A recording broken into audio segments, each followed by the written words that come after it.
الله الرحمن الرحيم.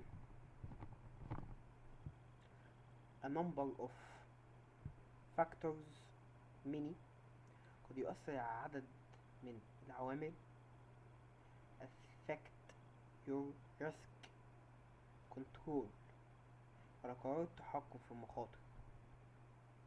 بتاني كده بسم الله الرحمن الرحيم. A number of factors many affect your risk control.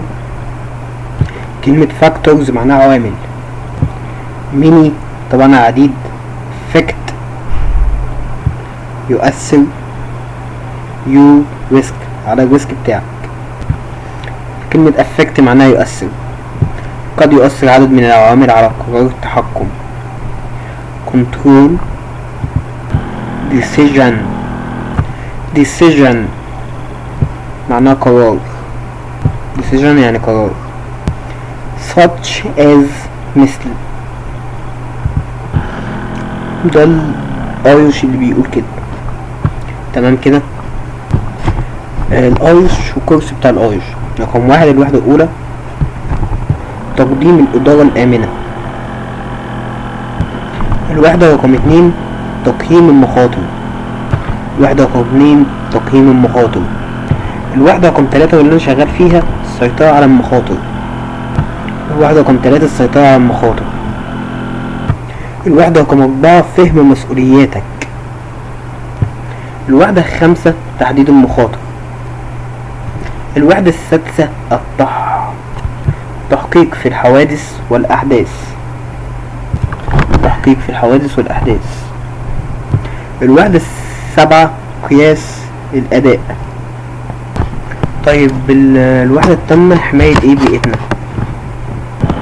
طيب عندك حاجة اسمها الاعتماد على النفس، على السلوك. طيب السلوك اسمه behavior. السلوك behavior. الاعتماد relation او relation الاعتماد. عندك يكلف cost حد من المخاطر. reduction of risk. reduction معناه تخفيف او تخفيض. عندك رقم 1 عدد الاشخاص الذين تحاول حمايتهم. number of people you are training to project. trained او training الكلمة دي اسمها محاولة، فقلنا خلاص انها معناها محاولة. فرقم 1 في حاجات لازم تاخد في الاعتبار لما يكون عدد الناس اللي عايز تحميهم عدد كبير، يبقى لازم وسائل الحماية تكون قوية جدا، ان العدد ده او العدد هنا ممكن يبقى ضرره كبير والمخاطر تبقى عالية. ان العدد ده ممكن تبقى ضرر كبير. طيب تعالى رقم 2. هل الناس ديت مدربة؟ قوانين في مصر مثلا عامل مشروع في محافظة معينة، الأولوية انك انت تشغل عمال منين؟ نفس المحافظة. ما الناس ديت مرات بيبقى الوعي عندهم قليل، فانا مش هعتمد عليهم، ان لو اعتمدت على الوعي بتاعهم هيضيعوا الدنيا، فلازم يكون في وسائل اخرى. 3 الصيانة. هل الحاجة الى ان انا اعمل لها ديت يحتاج لها صيانة ولا لا؟ هل الحاجة اللي انا اعملها ديت هتحتاج صيانة ولا لا؟ maintenance يعني صيانة. طيب رقم 4 cost. باهم حاجة التكلفة. خلي بالكوا دايما لما تتكلم مع المدير بتاعك اهم حاجة عنده هي التكلفة. كل ما تكون بتوفر له في الفلوس كل ما يحبك اكتر. 5 التخفيض من الريسك او الحد من الريسك، حد من المخاطر. ده كده الموضوع من اوله.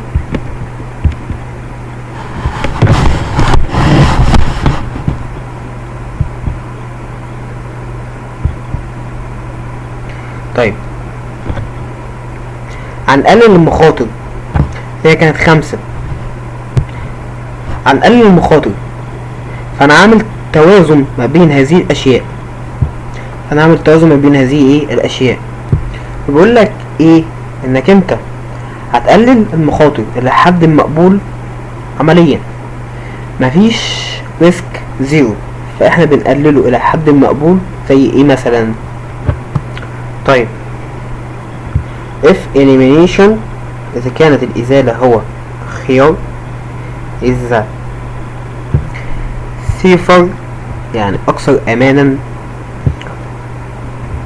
option معناها خيار، what would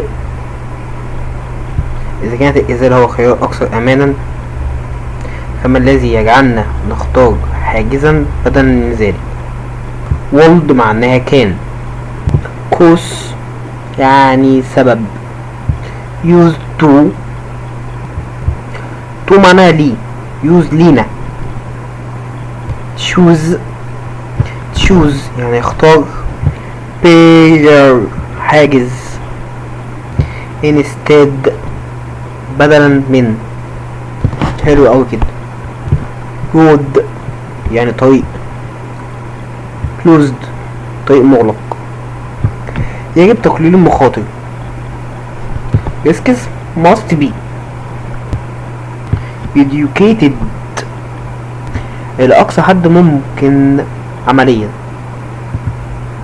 so for as is reasonably. كلمة so معناها لذا، so far أو fair معناها بعيد. كلمة is معناها مثل. reasonably كلمة reasonably بشكل معقول. practicable معناه ايه بقى؟ عملي. طيب كويس اوي. هنا قالك امان safety. طيب وعندك الوقت time cost تكلفة and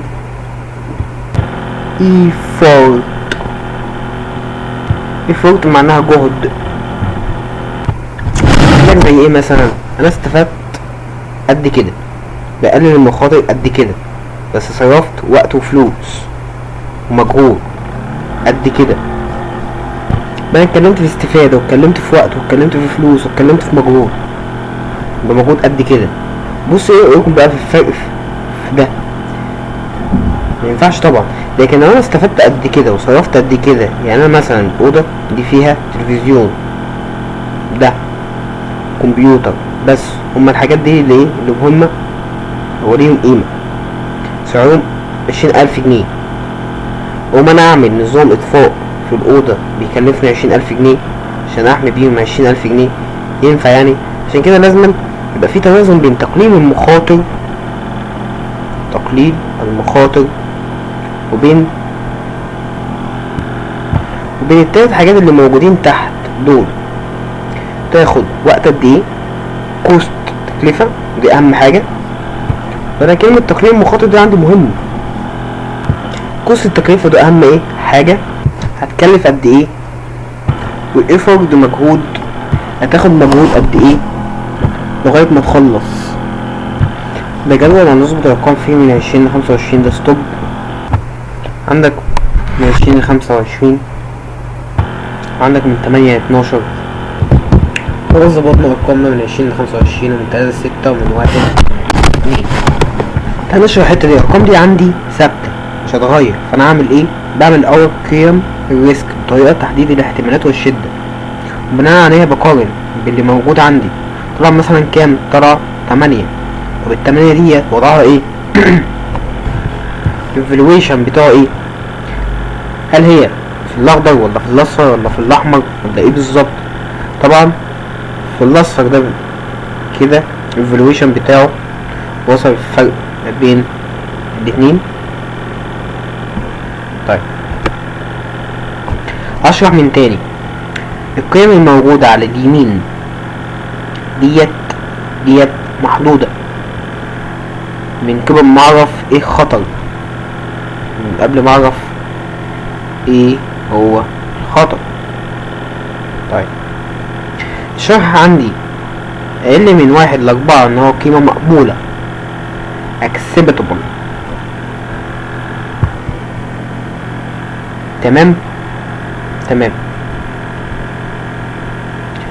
ماخدش اكشن زيادة من 5 ل9 مناسب، بس المرة اللي جاية هحاول احسن الدنيا من 10 ل16. يعني ممكن نعدي، بس هديك وقت صغير عشان تعدل، او تبدأ تعدلها. من 17 ل25 قيمة غير مقبولة. مش هستنى ان الراجل يشتغل لبكرة.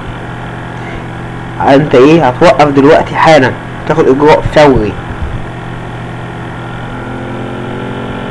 تمام. كام الريسك بتاعت الاخضر ده قد ايه؟ هنا انت اللي بتحددها، انت اللي بتعمل ايه استيميشن. ليه استيميشن؟ بشوفه مقداره قد ايه.